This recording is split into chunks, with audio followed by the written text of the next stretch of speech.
ஒரு காலத்தில் ஆங்கிலேயர் நம் நாட்டில் வந்து திருத்தொண்டாட்டினார்கள். அவர்கள் மிகவும் சிரமப்பட்டு தாய்மொழியை கற்று இறை அன்பை வெளிப்படுத்தினார்கள். பர்தலமேயு ஜீகன்பாகு என்பவர் ஜெர்மன் தேசத்திலிருந்து தரங்கம்பாடிக்கு வந்து அவர் தமிழ் புதிய ஏற்பாடு 1715 ஆண்டு அவர் கண்டுபிடித்த பிரிண்டிங் ப்ரெஸ் 1712 கண்டுபிடித்த ப்ரெஸ் மூலம் அவர் தமிழ் புதிய ஏற்பாட்டை வெளியிட்டார்.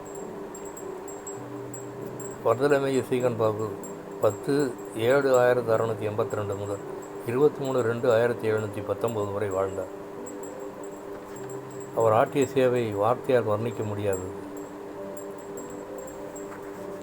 அவர் 37 ஆண்டுகள் வாழ்ந்தார். இன்றைக்கு நமது பிள்ளைகளுக்கு தாய்மொழியாகிய தமிழில் வேதாகமத்தை வாசிக்க செய்து நற்குணத்தை கற்றுக்கொள்ள வேண்டியது அவசியமாகும். நீதிமொழிகள் 4:13 புத்திமதியை உறுதியாய் பற்றிக்கொள், அதுவே உனக்கு ஜீவன். Proverbs 4:13 Take first hold of instruction, for it is your life. One song. புத்திமான் தப்பாறை மீது வீடு கட்டினார், காற்று அடித்தது, மழை பெய்தது, வெள்ளம் மேலே வந்தது, அந்த வீடு நிலைத்து நின்றது.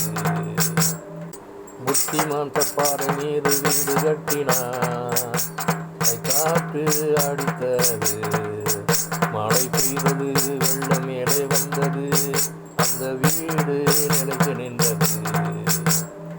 புத்திமான் தப்பாறை மீது வீடு கட்டினார், காற்று அடித்தது, மழை பெய்தது, வெள்ளம் மேலே வந்தது, அந்த வீடு நிலைத்து நின்றது.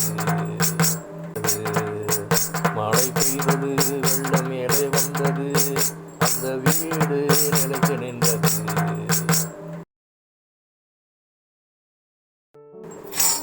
ஜெபம். எங்களை நேசிக்கிற நல்ல பிதாவே, என்னை உடைய சமூகத்தில் தாழ்த்தி ஒப்புக் கொடுக்கிறேன் ஆண்டவரே.